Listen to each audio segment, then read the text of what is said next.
you how to use machinery and the propagation wires and stuff. So first of all, let's look at the basic things. Generators is what I'm going to start off with. This is a generator. It's a fairly small one, but it generates a lot of electricity. If you're on the beta, if you're on the alpha build, then you have access to the power meter. So what we're going to do is we're just going to hook it up to this, and we can see it has about 89 E. And by the way, this wire you use is the conducting wire, so you're going to use it for a lot of things. I'll explain it thoroughly later. Yeah, so we're just going to start off with the basics. So the industrial generator is way more powerful than this generator, generating crazy amounts of electricity. Think about 500 when it's powered up. Yeah, you get the point. So, why does this matter? Well, if you want to build cool machines, then it's going to matter. So these detectors are also what I'm going to be talking about. Detectors essentially send an activation signal. An activation signal is kind of like electricity, but it's not electricity. It's completely different. Now you would use a propagation wire, which it's like this wire, but instead of electricity, it sends activation triggers from one object to another. Essentially, when any light detector detects the thing it's supposed to, like this detecting metal, well, there's an android, the button goes green, and it's sent, and an activation signal is made. But to actually send this activation signal somewhere, you have to connect it to something. A good example of this is a generator. If this detects metal, then it sends an activation signal to this. When there's no metal in the area, the generator goes off. When there is metal in the area, the generator turns off. That's the basic thing with detectors. You have to use this propagation wire. And you may notice there's red, blue, and green. Green's the main one, and it's going to be the main channel that you're going to be using. But you may notice that some of these machines... Now, if you scroll all the way down, you're going to see these signal converters, PPG. So if you have a blue signal, if you have something that sends out a blue signal or activation thing, it's going to convert that to a green one, and vice versa. Same thing with blue to red, and same thing with red to green. That's the essential thing about that. Now this becomes more useful when you look into the description of some of these, like this rotor. It reverses when activated with a red signal. So how this works is, essentially, I can have this detector go on right here. When it detects something, it's going to put out a red. It's going to put out a red signal, which rotates it in the other direction. See? Just like that. Now you're going to be using these for a lot of things, but that's the main part. Electricity is going to be powering a bunch of things, like this heart monitor. You're going to need electricity to power it. I would not recommend a generator, but main things like this, I was actually wrong. You don't need a generator to power this. You just got to connect it to somebody and you can hear their heartbeat. So. Oh yeah, with a liquid conduit. See? Heartbeat. When they die, when they're losing blood, they're dead. You get the point. Now let's get to the main other parts. So with all these signals, there's going to be a lot of different things. There's destructible ones, meaning they can be destroyed. But we're going to teach you the main basics of these. So first of all, if you look through, you're going to see all these things like a lag box, a timed gate, a gate, key triggers, laser receivers. This thing emits an activation signal when it receives a laser beam. Maybe you may be asking yourself, there's lasers in this game? There are. Now, also, with the cool thing with lasers is they can be powered. You can just take your standard issue generator and then connect it to this laser. Oh, it's just like a funny little laser pointer I'm using with my cat. Now, you can destroy people with it. For example, decimated. But does this thing even emit an activation signal anymore? It does, yes, but it's destroyed before it even can. You get the point. Now you can stack these on top of each other. The thing with industrial generators is that they heat up quickly, they generate too much electricity, and they break after a while. Now, if you want them to cool down, you're going to use these cooling elements. The cooling thing basically just cools stuff down. As you can see, if I put it next to a human, the human starts to cool down. Also, if you want to view temperature, you click T to see thermal vision. As you can see, his body temperature is being brought down. Now, if I were to use a heating element, it would just bring up his body temperature. As you can see, it just sears him. You get the point. Now, you can use lag boxes, which is this thing. Lag boxes are helpful for essentially controlling, like as it says in the description, how long it takes for activation triggers to traverse through it. So defaults to 1 second instead of the regular 1 second. So basically, if I wanted to send an activation signal to this laser, it would have, and I made it go through this lag box. Now, a good thing to use if you just want to generate activation signals is a radio.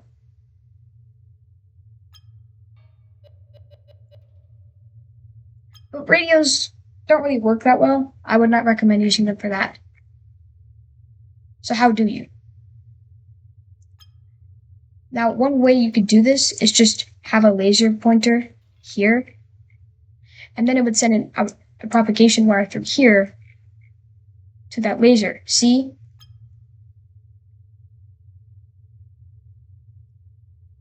Boom.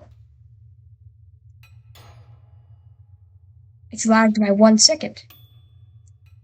That's how lag boxes work. A timed gate is kind of the same thing. It blocks activation signals until the timer reaches 0. The timer is activated upon activation. This should make the mech work. I have no idea what that means.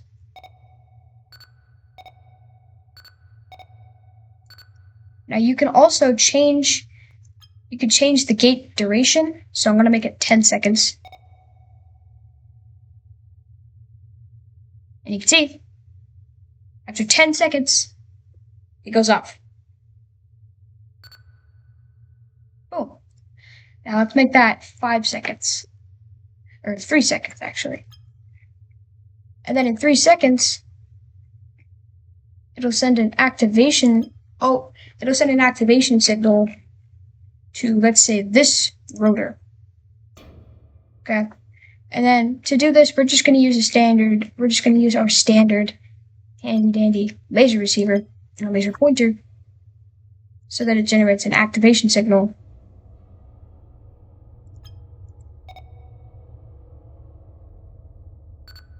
Now, you may be thinking, wait, that's a green wire. If we want to make this go in reverse, it has to be red.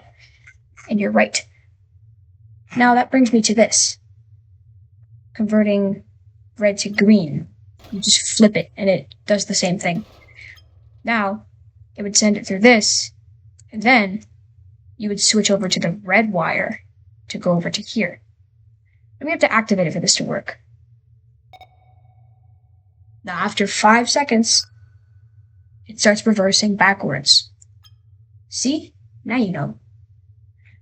Now we're going to get to the gate. A regular gate. It's that signals through when its power level is above the set threshold. Now, if I were to power this with electricity, let's say a battery, click F, it fully charges the battery, and then we put it through here.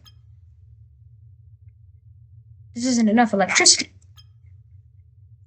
A generator.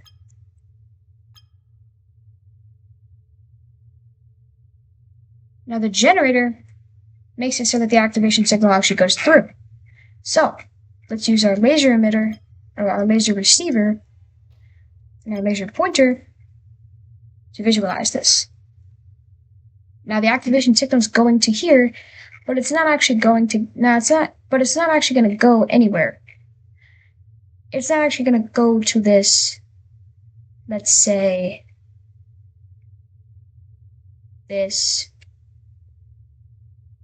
for the sake of simplicity, let's just say this rotor, but then you put this here, and then, boom, for the sake of simplicity. Now, this is emitted, we turn this on, and then it sends the signal down to here to reverse it. That's how it works. Now, I'm going to tell you about... So now we're getting to maybe more complicated stuff. If you really think these are complicated. Now, this is a very simple way to send out an activation signal. When you activate it, it sends, when you just click F, which activates things, it sends out an activation signal. We can use this button to realize this. This button can be pressed by pretty much anything. Buttons are very useful for far contact things. Like if I want to explode this giant bomb. Okay. Now, first of all, I'm in detail. You use that by clicking S. Now you can see the blast radius of this bomb. We're going to activate it all the way over here. Then we're going to put a human here. Now you may be thinking, oh no, that human might die. And you're right. But you know what? But we're not going to die. But we're not going to die. So, bomb goes off. Human dead. We're alive. That's mainly what buttons are used for. So, now we're going to get to counters. Counters look pretty complicated, but they're not. A device that increments value, receiving a green signal. So, if I were to put this here in a laser receiver, or actually, for even more simplicity, this.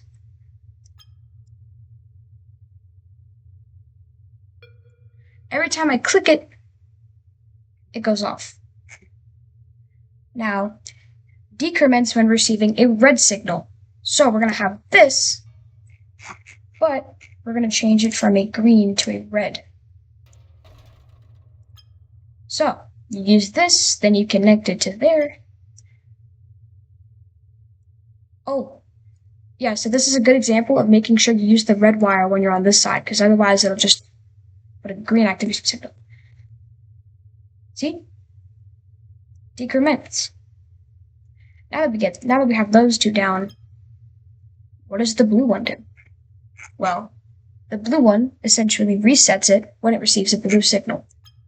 So this is going to be our green, sends it over to there. This is going to be our red, which is fairly easy to set up. Almost brain dead easy if you're following the tutorial. And then we're going to put a third one over here. And then we're going to change it from a green to a blue. Make sure you use the blue signal. So, using this one,